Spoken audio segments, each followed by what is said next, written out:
Just the Tips. All right, everybody, it's Adam and Mike with Just the Tips, episode 82 of Just the Tips podcast. What's going on, Mike? What's up, man? How you doing today?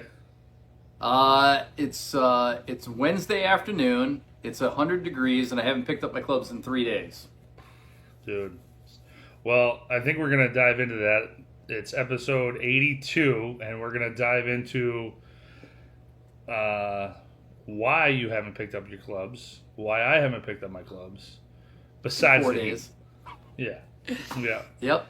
Yeah. So, episode 82. Last week we talked about the 10 commandments of golf etiquette. And I'll be honest, man, today's Wednesday, so we put that video out a few days ago, and it's doing great. I really hope people start sharing that around because it definitely needs to be done. We already got a ton of comments on there talking about, dude, this happened to me last week. This happens to me all the time, blah, blah, blah. I said, share that video around and spread the word. I really think that we need to start doing that and building this community of golf etiquette. But at the end of the video, we said that we were going to be filming Sunday afternoon. yeah. And it's Wednesday. So here it is Wednesday, and neither of us have picked up a club. This weekend was the Ulster County's Men's Championship, also known as the Herdegen Tournament. Named after Father Herdegen, by the way, who was a Catholic priest by the looks of things. I don't know if you noticed that.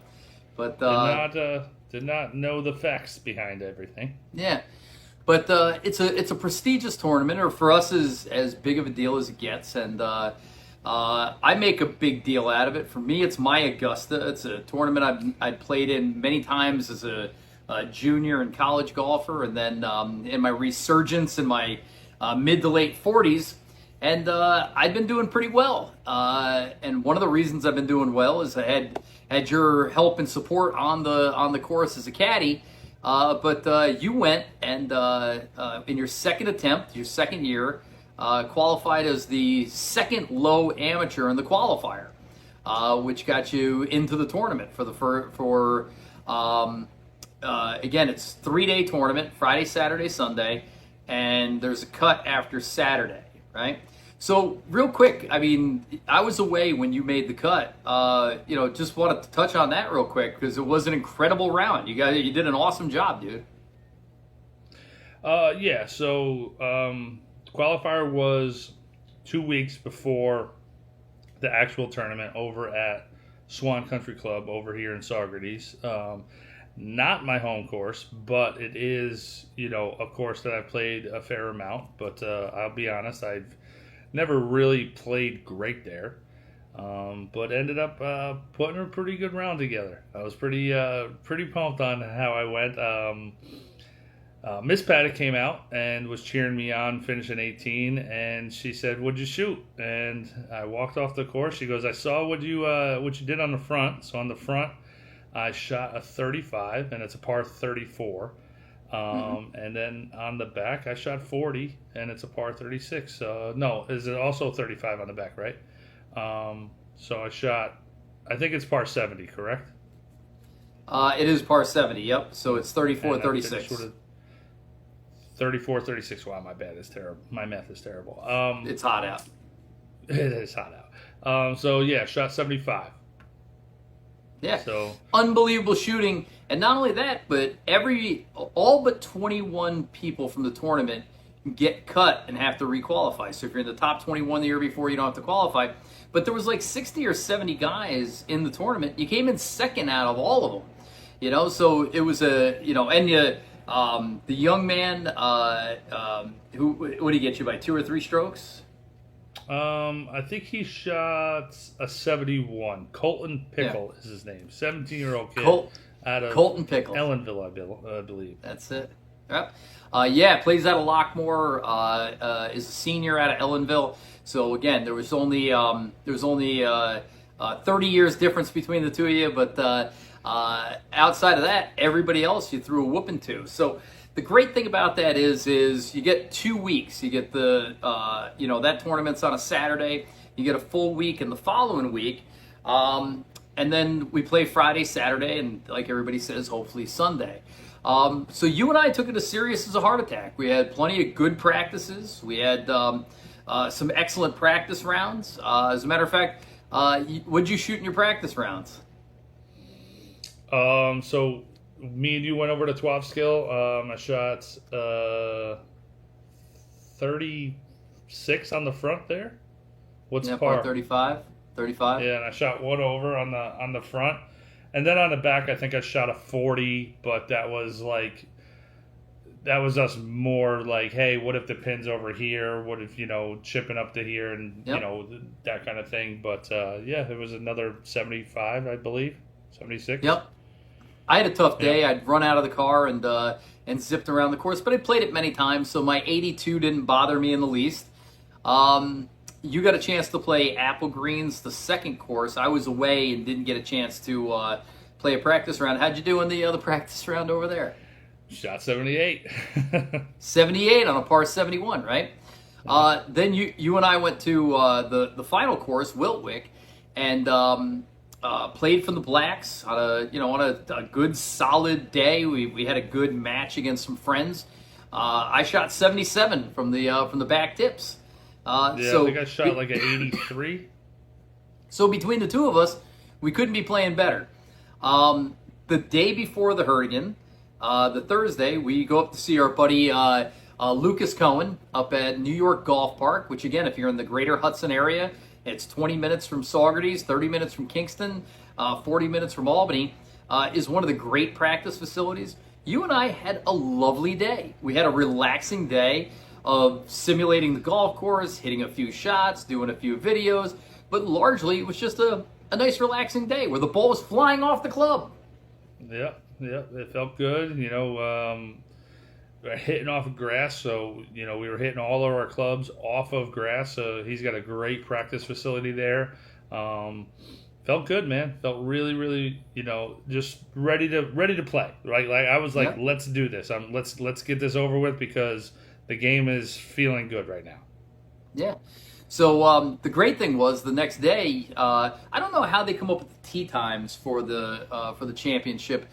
We go out in threesomes. They seem to be relatively mixed up. Some people that qualified, some people that played in the final round, some juniors, some seniors. They kind of mix everybody together. I don't know if there's a rhyme or a reason to it. I think those first, there might be some scheduled things where like somebody's like, hey, can I go out in the morning because I got a thing in the afternoon, or or hey, can I be late because I got to work in the morning, whatever that is. But I think like generally speaking, it's pretty mixed batch, which is good. But the long story short is you had the tee time one in front of me, right? I was playing behind you all day, and the next day when we go to Apple Greens, they flip-flop it. So you were playing behind me. So like I said, we kind of had eyes and ears on each other to some degree for 2 straight days, right? Mm-hmm. Yeah. So, who were your playing partners for the 2 days? So, and by the way, on the third day, they reshuffle the deck. They make the cut, and then they put you in playing order based on your performance. So if you make the top 20, I think it's the top 27 make it, and like the 27, 26, and 25 all go out together in the morning, right? Yeah. And then next groups until you get to the best. Yeah, teams, so right? like a normal tournament, like professional tournament where like the leaders go out last. Yeah, so wait, what was the question? You asked me something. Who were you playing partners? Yeah. So I played with a guy who we see at the club all the time. Great dude. Actually ended up having a beer with him after the qualifying round. Good dude, felt great, like, not uncomfortable with. And then also your wife plays with this woman who what does she play on? I don't know exactly what she plays. So she's a D1 golfer, recently graduated, could become in the professional ranks. She was the ladies Ulster County champion for 11 years, and that's saying something considering she started when she was 10. New York State champion twice, but you got a chance to play with her dad. Yeah, her dad was is our third in our group. So, and I was warned in a good way that he knows all the rules, right? Like, you got a question, ask him. You're unsure about something, ask him. Also, be on your best behavior, which you should be anyway at a tournament like this, and all times when you play golf, is like, he'll let you know if you can't do something, or if you're about to do something that you shouldn't do that, or whatever it is. So we had basically a rules official in our group, which was awesome because, sometimes when you're out there and you're just playing golf, you're not really thinking about it all the time, or you might have some random question where, like, so for instance, I had one where I thought my ball was going to be like ripped because I hit a rock. Like, I skipped one off of a rock. I'm like, dude, I bet there's a gouge in that. He was like, you can go lift that up and look. You can mark it. You can lift it up and look at it. If there is like a gouge in it, you can swap it out. If it's a scuff, you can't. Is that true? Well, that's what he said. Okay. There was no gouge. So I didn't have to I thought you had to play with a damaged ball through the hole. That's interesting to know. So I think it's scuffed. He said you have to if it's like gouged, like where, like there's like you could see the like filling. See through the outer layer. Then he said you can swap it out. But is there nougat in there? Is it like the inside of a? I think it's like a Three Musketeers. I think it's a chocolatey caramel filling.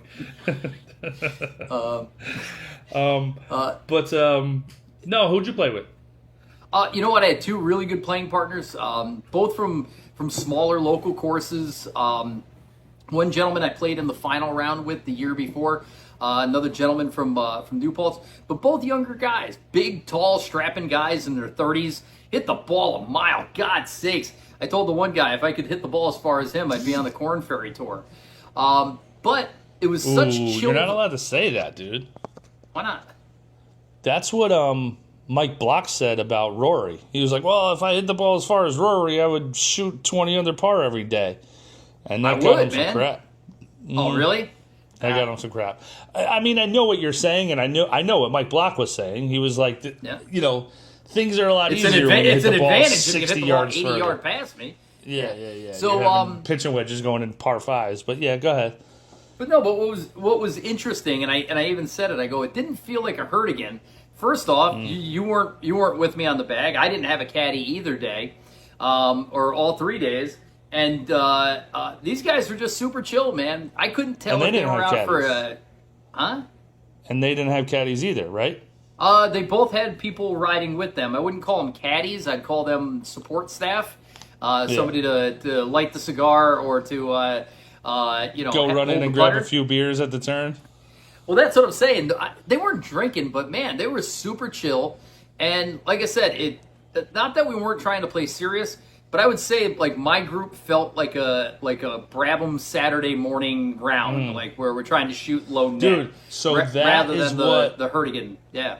That's what my qualifier was like. The two guys that I played with were super chill. It was 3 dudes playing golf, and that's, honestly, I'm chalking up my 75 to that because the dudes were super cool. They were playing golf. They were hitting balls. They were just like, hey, all right, man. It was so chill. There was a couple times when I wanted to... They like would roll up their putt to like 6 inches, and I like almost like I had that feeling of like tapping it back to them. Yeah, it was a bunch of times where I'm like, hey, that's good. I'm like, oh yeah, we're in an amateur tournament. That 2.5 footer, you're gonna have to see the rest of that. So, any highlights from the front nine? I mean, what was the overall vibe for you? Front nine of your first round of our county championship. The major of the year. I finished with a birdie on number 9, and that was the only highlight.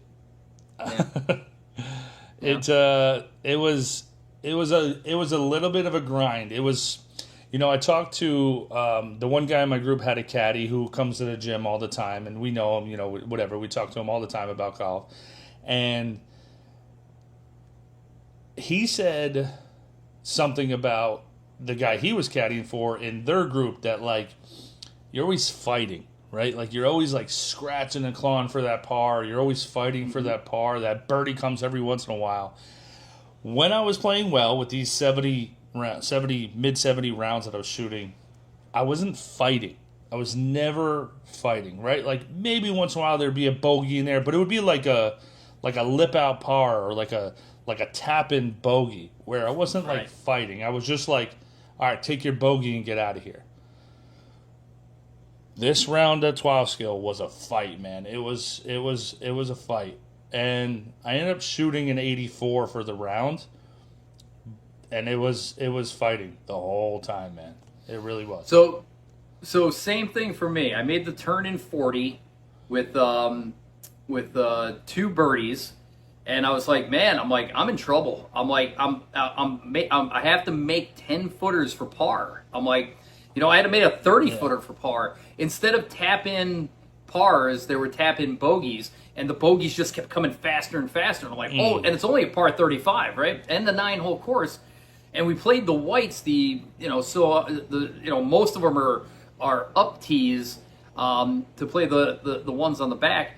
I got a little hot on the backside, shooting a 2 over 37 with like 2 really good birdies. Like I said, but I was exhausted afterwards. I think I made a tactical error in walking. I forgot how hard that course is to walk.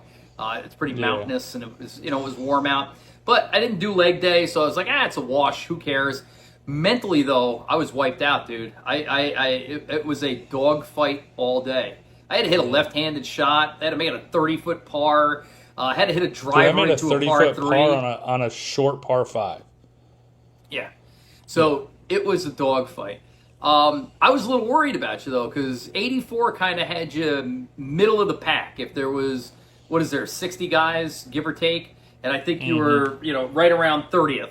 But you were gone before I was done at the scorers table. I go, uh-oh. I said, but it wasn't, you weren't upset. You had stuff to do. It was, I definitely had to digest it a little bit, but I had stuff to do. I had lawn, I had softball practice, I had like back to regular life stuff. But I still had to digest it. But honestly, by the time I got home, I was like, all right, listen, man, you got to go shoot one of them mid-70 rounds tomorrow. That's what you got to do. And I just did it 4 or 5 days before that. I'm like, and I will say, historically, I played apple greens in my life. I've probably played apple greens anywhere between 12 to 15 times in my life. I don't play well there. But I just played there like a week before. I think it was like a week before. And I threw up that 78 with a couple like little silly mistakes and a couple like wish I had that one back. I just missed. Yeah. And I was like, I can easily shoot 75, 76. Not easily, but if I keep playing that way and make one of those putts falls or whatever it is, I was like, I got to go shoot under 80. Yep. My goal, I will say this, my goal was to break 160 before the tournament started. I was like, if I break 160 between the 2 rounds, I'll make that cut for day 3. Yep. So I made a 77, which had me 7 shots off the lead. But to a young player, there was some other good scores in there. But I was in 12th place, 7 shots. But I was only like 2 shots out of 5th place, right? So I was thinking the same thing. I'm like, I hadn't been out to Apple Greens to play that year, but I played that course 100 times. And I played it championship times. And I've shot low scores out there from the back tees. And I'm saying the same thing, 74, 75. Maybe you get lucky and you get a low 70s round. But you're going to be right there. You're going to end the day not only top 10, but could it be 4, 5, 6 somewhere in there? And we got out there, and the greens weren't running fast. The pins weren't in crazy locations. I just had one of those rounds where I made more bogeys than pars, and it was just unusual. I made a mistake I've never made before ever in competition golf. I hit a drive to like 120 yards on the first hole, hit a 9-iron, and I didn't quite catch it, and the wind was in my face, and it hit and it spun back to the fringe. I left the first putt too short.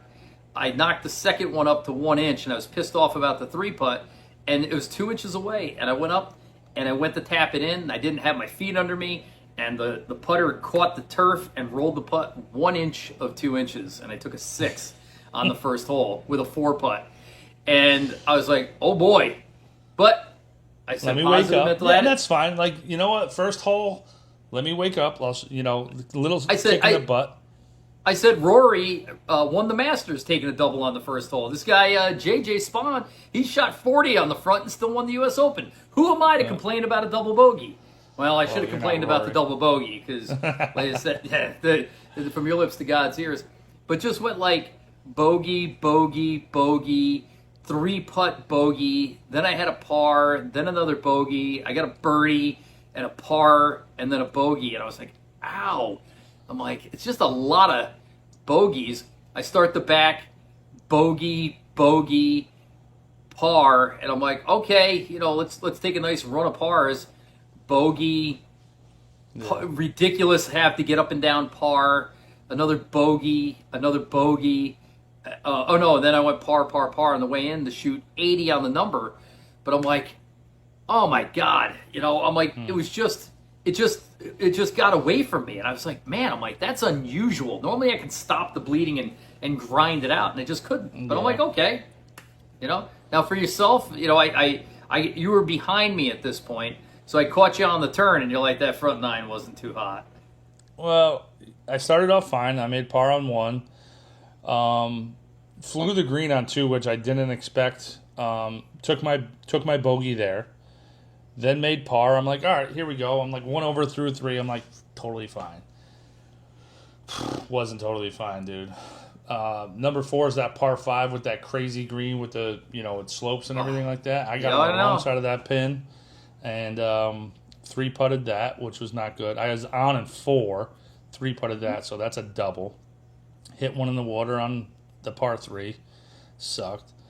And it just started just falling apart, dude. Like again, fighting. Like you make a par, but it was a grind. You know what I mean? And then even the bogeys were like, whew, got out of there with a with a bogey. They're the grinds. So shot 45 on the front. What'd you shoot on the front? 41. 41, yeah. And not tough conditions. Wind's not howling. Greens aren't fast. It was nothing. Like, I don't have excuses, right? Like, people are like, oh, were the greens fast? Was it, were they? No. It was just, I just couldn't put it together. Then, actually, the guy who I rode in a cart with during the qualifier was at the turn. He was sitting there. He made the cut also, but he ended up tearing his Achilles. So he had to bow out, which ended up getting a bunch of more people in, which was kind of cool. There's a bright side of it. But I said what's up to him, hit my drive, hit a great drive, and stuck the next one to like a foot and tapped it in for birdie. I'm like, all right, let's go. Let's go. Next one's that par 3. Yeah. Tough little par 3. It's like 205 yards into the wind. Yeah.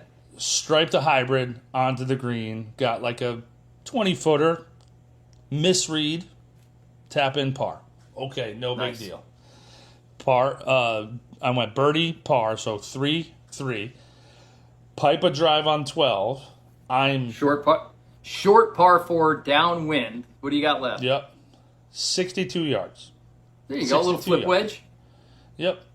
My caddy, good old E Wood, was like, hey man, let's keep this 3 train going. Chunk into the bunker. I'm like, oh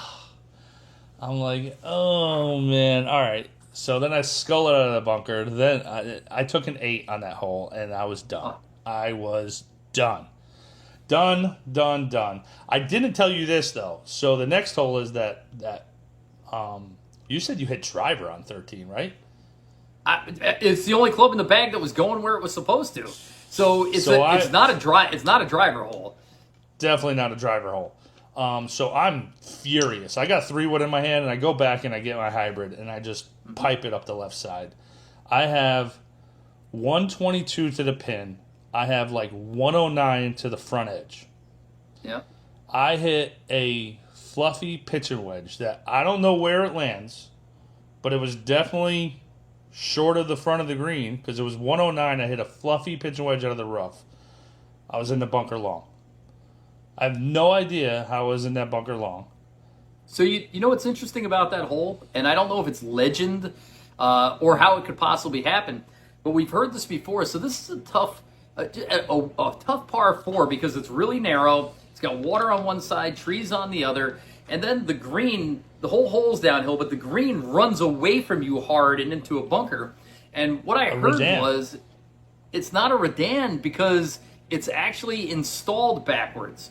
I heard that the architect, who was a local guy who decided to build his own golf cars, designed it, and the map was the backwards, and the guys installed it backwards, and that's the way they left it. So it's hard to get that ball on that green, and there is a bunker behind there.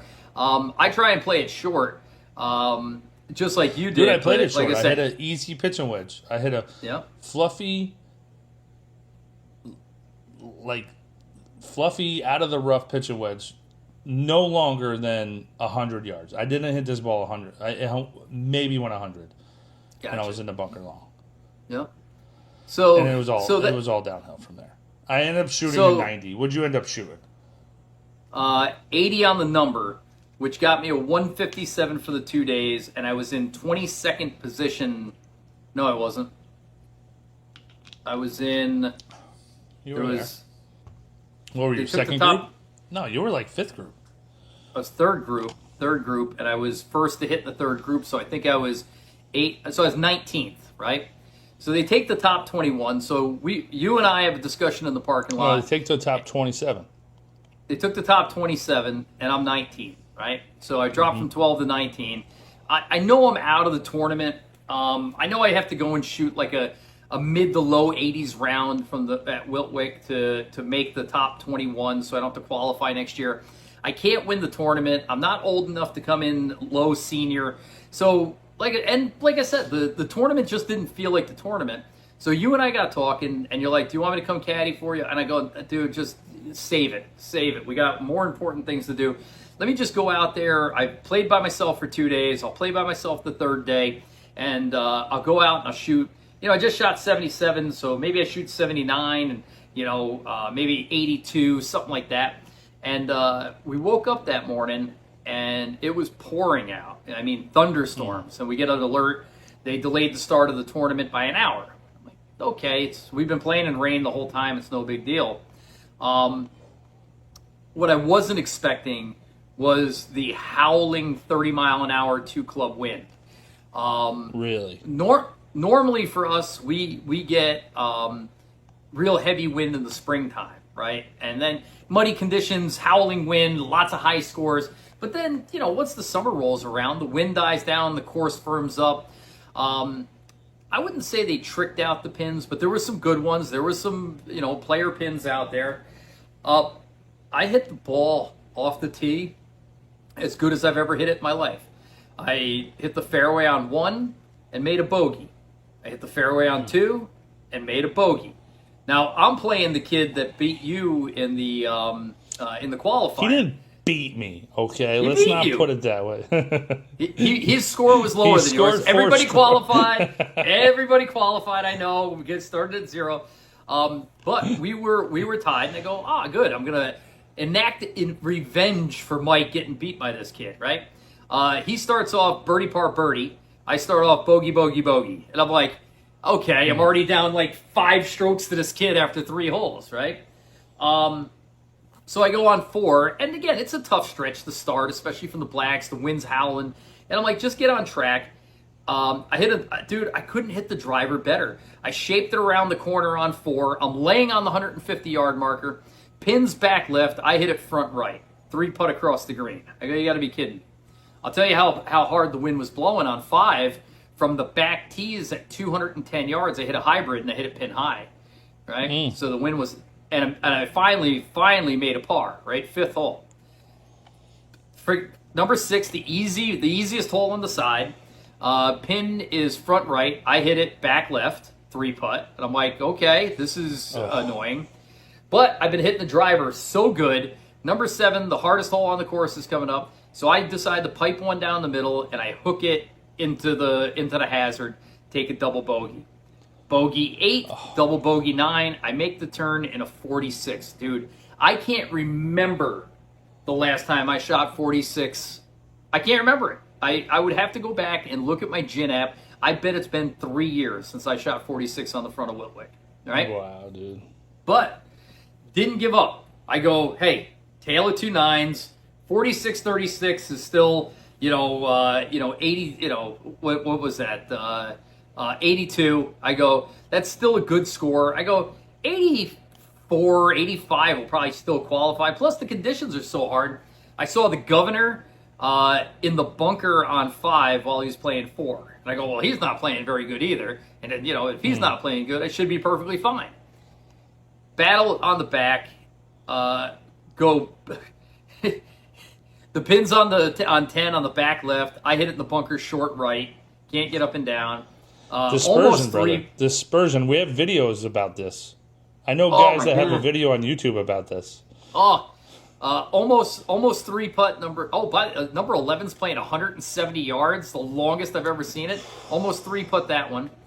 Take a penalty on number unplayable on 12 in like a bad break. 13, they played the tees all the way up, which is good because they don't want you to hit. There's a high tension wire. And so they move the tees up so you don't hit that. So it's actually, even though you're playing the championship tees, you're playing the course shorter than you ever had before. I lost the ball left, ended up underneath the tree, ended up with a bogey. And again, 14, striped it down the middle, but it's 2 club wind in the face.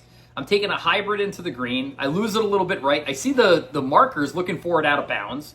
I actually find it, thank God, take a bogey. I hit 15, driver to 150 yards. Now the wind's whipping at our back tees. I hit it to, the pin's on the top. I hit it almost to the top, spin it back down 30 feet, 3 putt. And then I parred in to shoot like a smooth 88 and missed and now I have to requalify by 2 strokes. So dude, the deal is, let's let everyone know, I did not make the 3rd round, so I have to requalify next year. We're both going to wait to the last minute to send our thing in so we can play in the same group. Why don't we send them in the same envelope? Yeah, there we go. That's a good idea. Yeah. All right, that way we can caddy for each other. But long story short, I'm like, let me ask you a question. This is what I do. I do with my guys at the insurance company. We do PDIs, personal development interview, right? And we just ask 2 simple questions, and I'll ask them of you. Ready? Yeah. A qualifying round and 2 days of amateur golf. What are 1 or 2 things that went really well for you?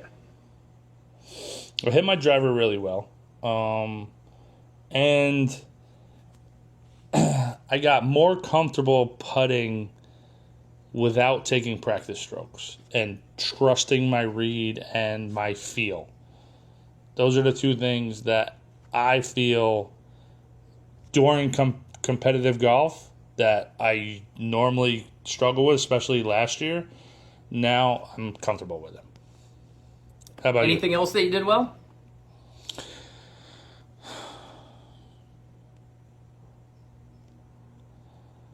Kept my cool. I think I kept my cool, in competitive rounds and struggling, you know what I mean? Like, kept my cool. Yeah. For myself, I hit the driver like an animal. Again, I guess I just need better irons or something. I don't know. You need new irons. I need new irons. But no, I really, really, really drove the ball well. I was very happy about it. And the biggest thing was, if I was to be known for something, this is what I'd want to be known for, is that I never gave up. I never stopped trying. There was never one time where I didn't double read the putt. There was never one time I didn't go through my practice routine. There was never one time where I hit such a bad shot that I slammed the club or I yelled out. There was one time where I screamed out, F you, Adam Paddock, to make sure everybody knew who the jerk was who just hit that shot. But 2 seconds later, I'm back in it. And like I said, I never gave up. The last putt of the round, I double checked it. I drained the 10-footer to shoot 88. Like I said, so again, I'd like to think that that's my best score. That was the best I could do, all things considered. Yeah, it's definitely, like, for me, I also, like, there's nothing that I look back at and go, well, if that didn't happen, it was just, like, I just couldn't put it together. That was all. So, what's one or two things that, in retrospect, you would have done different, or you would have done better, or the next time? Because again, we're only 362 days away from round number 1. So, what's something that you was maybe within your control that you could have done different to affect? I need new irons. Yeah. No, I think you do. I mean, personally, you have great irons, but that's it. What's one thing?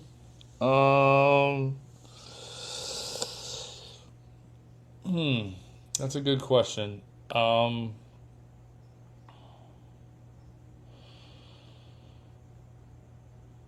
Eat better. Eat and drink water. I didn't have any. I think I actually brought snacks and didn't eat them on either round, and I didn't really drink much water.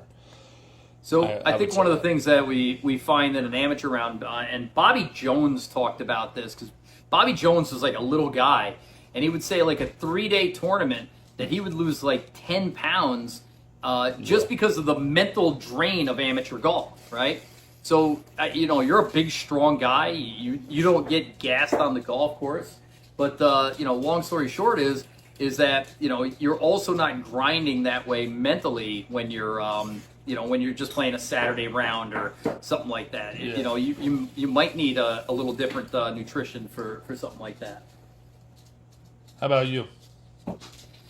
I've been going back and forth on it. I think there was maybe 1 or 2 tactical errors. I think I hate to say it, but if I'm not going to take a caddy, I might have to ride in a golf cart.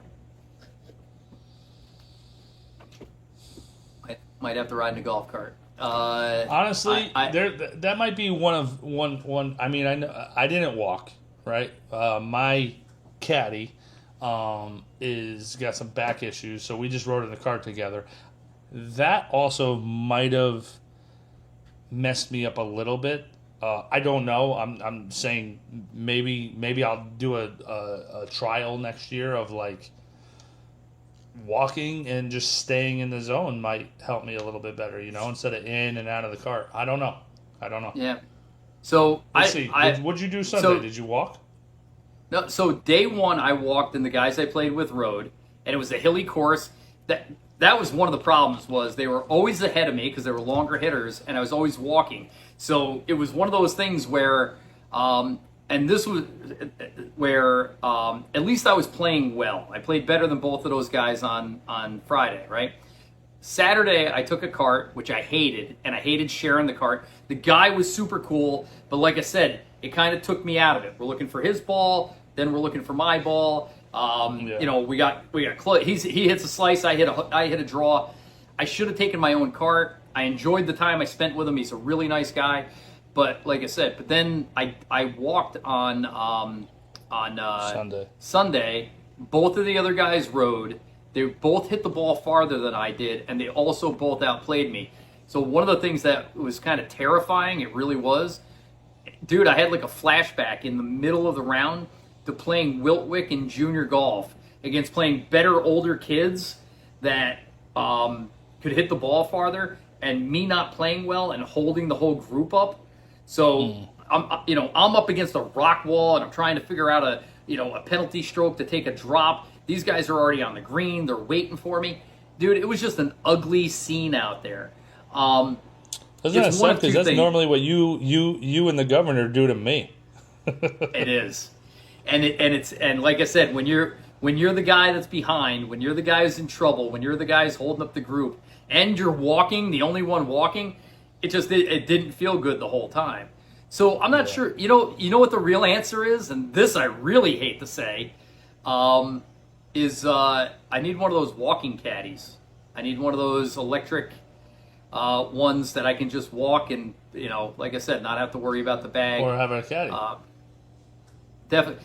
You know what I realized about not having you on the bag though or is like you're not replaceable. I can't replace you with, somebody who's just, willing to carry the bag, right? I can't replace you with, somebody who's just good at reading the greens, right? Like you're the whole package, right? So without having you there, again, I don't know if the outcome would have been different. I just didn't play that well, but like I said, it certainly didn't help, So, which we're going to talk about in the future. We're going to talk about caddy things in the future. We're going to do a whole series on that. Caddy 101, caddy class. We're going to talk more about competitive golf in future episodes as well, because me and you also have to discuss that. So we're going to do that on podcast, so that way it can be very raw and real. Other than that, dude, I mean, listen, you know what? It sucks, because now we got to wait a whole nother year to prove ourselves again, but put it in the past, shake it off, and let's go out and grind, man. So I'll say two things just real quick in closing. Is one, and I've been meaning to tell you this, and now's as good as time as any. You threw me a curveball on Sunday morning. You really did. And I'd always thought about it in the back of my head, but I had never really had it in the forefront, where you're like, hey, go low today. You're representing the channel and our business.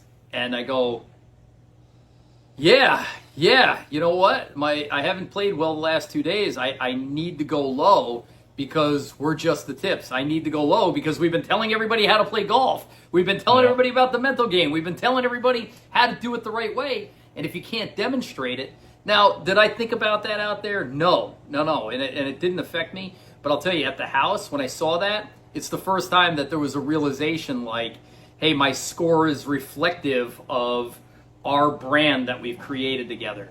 And like I said, that put a not a different level of stress, but certainly a different perspective on what each one of these rounds means.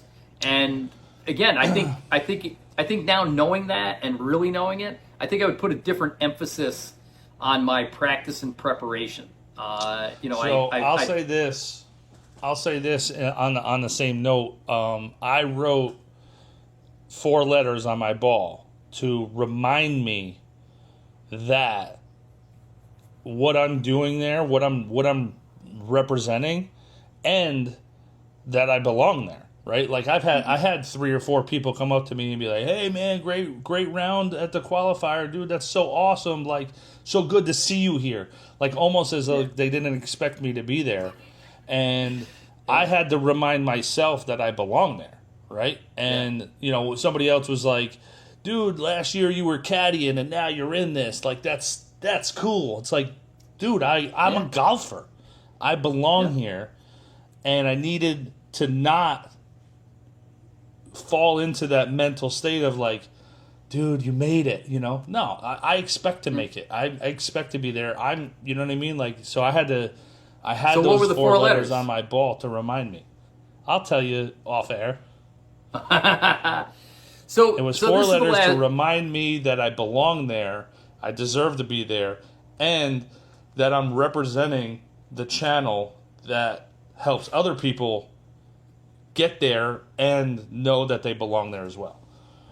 So this is the last thing I got, and we were at the gym yesterday morning, and again, there's a lot of guys that don't golf, but because of you and me, they follow the tournament, they're looking at the scores in the paper. I think they're rooting for us. They never said they're not. But one of the guys who's not a big golfer said, hey, I saw your score. That looked like a really tough round, and almost like, are you okay?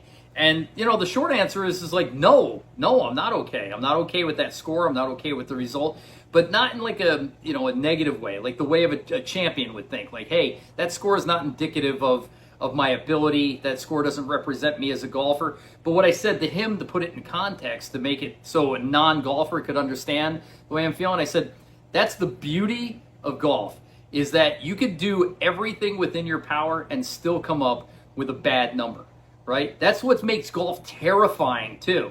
That's what keeps people awake at night. And not just me, and not just the other amateur golfers. The guys the night before the last round of the Masters, laying awake in bed, staring at the sky, hoping to God that they're blessed with the same swing they had for the first 3 days, that that the practice that they put in translates, that the stress that they put themselves under holds true. But even if everything goes right, it could still all go wrong. And that's what makes golf great and terrifying and really humbling. And like I said, I'm not going to let that score define me.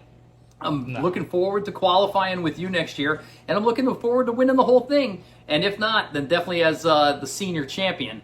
And shout out to our good friend Bill Collins for winning the senior division and just being a few strokes off the lead, which was won by none other than Jared Miller. So congratulations to them. But we're coming for him next year. Yeah, we're coming. All right, dude. Episode 82 in the books.